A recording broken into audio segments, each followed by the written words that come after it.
వాడీలాల్ అని ఒక ice cream ఉంది. వాడీలాల్ అని ఒక ఐస్ క్రీమ్ గుజరాత్లో మొదలుపెట్టారు. వాడీలాల్ ఐస్ క్రీమ్ మంచి మంచి ఫ్లేవర్స్ అన్నమాట.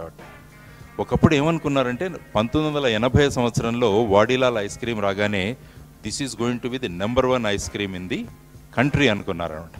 కానీ ఏమైందంటే ఈ వాడీలాల్ అన్నవాడు కొన్ని రోజుల్లో వాడు ఫైనాన్స్లో దిగాడు. ఫైనాన్స్లో దిగిన తర్వాత రియల్ ఎస్టేట్లోకి దిగాడు. కాబట్టి ఏంటంటే రకరకాల ఫీల్డ్లో వాడు చేయడం మొదలుపెట్టారనమాట. కాబట్టి ఏంటంటే ఏ ఫీల్డ్లో కూడా he could not achieve a particular level. This is what is known as catching of rabbits అంట. This is called catching of rabbits. కుందేళ్ళు మనకు తిరుగుతున్నాయి అక్కడ. మనం ఏంటంటే ఒక కుందేళ్ళను టార్గెట్ చేసుకొని దాన్ని పట్టుకోవడానికి ప్రయత్నించాలన్నమాట. మనం అరే 12 కుందేళ్ళు ఉన్నాయని చెప్పి అన్నిటి మీద లక్ష్యం పెట్టుకుంటే మీ చేతిలో ఫైనల్గా ఏది దొరకదు, అన్నీ పరిగెత్తి వెళ్తాయి. కాబట్టి what you need to do is you try to identify a rabbit. అది ఐడెంటిఫై చేసిన తర్వాత ర్యాబిట్ని చేంజ్ చేయొద్దు. లెటస్ చేంజ్ అవర్ టాక్టిక్స్ అంటారు. ఆ ర్యాబిట్ మనకు దొరకట్లేదు కాబట్టి ఏం చేయాలి, మన టాక్టిక్స్ మార్చాలి కానీ ర్యాబిట్ మార్చకూడదు అంటాడు. కాబట్టి that is very very important.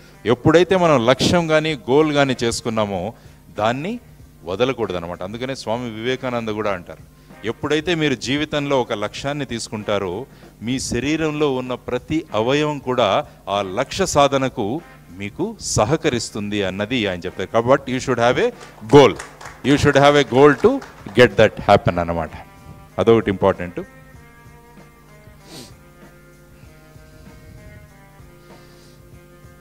అందువల్ల ఏంటంటే గోల్ చెప్పినట్టు ఐడెంటిఫై ది ర్యాబిట్ వాట్. ఒకవేళ ఒక ర్యాబిట్ మన చేతిలోకి వచ్చిన తర్వాత దెన్ యూ స్టార్ట్ డైవర్సిఫైయింగ్. ఇతర ర్యాబిట్స్ని కూడా పట్టుకోవడానికి మనం ప్రయత్నం చేస్తూ వెళ్ళాలన్నమాట. కాబట్టి నెక్స్ట్ ఇంపార్టెంట్ మీ అందరికి కావాల్సింది ఏంటంటే జీవితంలో ఒక లక్ష్యం. ఆ లక్ష్యాన్ని ఏ విధంగా సాధిస్తారన్నది ఒక ప్లాన్, తర్వాత దానికి యాక్షన్. ఈ 3 జోడిస్తే మీ కలలు సాక్షాత్కారమై మీ ఆర్గనైజేషన్స్ కూడా అద్భుతంగా తయారవుతాం అన్నమాట. తర్వాత ఇంపార్టెంట్ ఏంటంటే మన మీద మనకు విశ్వాసం ఉండాలి, ఆత్మవిశ్వాసం. This is called self confidence. ఇది చాలా ముఖ్యం అన్నమాట మనకు. కానీ ఏం చేస్తుంటాం, మనకి మనలో ఉన్న మన సెల్ఫ్ కాన్ఫిడెన్స్ని మనం చూడం. మనం ఎప్పుడు చుట్టూ వెతుకుతూ ఉంటాం, మన గురించి మనం మర్చిపోతాం. అదేవిధంగా నేను ఎప్పుడు పవర్ ఆఫ్ నౌ గురించి చెప్తుంటాను. ఇంకోటి ఏకర్స్ ఆఫ్ డైమండ్స్ అని ఒక అద్భుతమైన స్టోరీ ఒకటి ఉంది, అది కూడా చెప్తాను. ఒకతను ఏం చేస్తాడంటే బ్రహ్మాండమైన పొలం ఉంటుంది, కానీ ఎవరో ఒక మనిషి వచ్చి అతనికి చెప్తాడనమాట, వజ్రాలు అద్భుతమైనవి, కాబట్టి ఈ వజ్రాలు కనుక నువ్వు సంపాదిస్తే నువ్వు గొప్ప ఐశ్వర్యవంతుడు అవుతావు, you will become very rich person అని చెప్తాడు. కాబట్టి వాడు ఏంటంటే ఎప్పుడు ఆ డైమండ్స్ గురించి ఆలోచించడం మొదలు పెడతాడు. కాబట్టి ఈ డైమండ్స్ గురించి నేను శోధించాలని చెప్పేసి ఈ ల్యాండ్ అంతా, తనకున్న పొలాన్నంతా ఎవరికో అమ్మేస్తాడు. అమ్మేసి ఈ వజ్ర వైఢూర్యాల అన్వేషణలో మొదలవుతాడనమాట. కొన్ని రోజుల తర్వాత ఏమందంటే ఎక్కడా దొరకవు ఈ వజ్రాలు. ఫైనల్గా అతని దగ్గర ఉన్న డబ్బులన్నీ కూడా ఖర్చు పెట్టేస్తాడు. ఫైనల్గా ఏమీ సాధించడు. ఎవరైతే వ్యక్తి అతని దగ్గర ఈ పొలం కొనుక్కున్నాడో ఆ పొలాన్ని సాగు చేస్తున్నప్పుడు ఒక బ్రహ్మాండమైన రాయి దొరుకుతుందనమాట.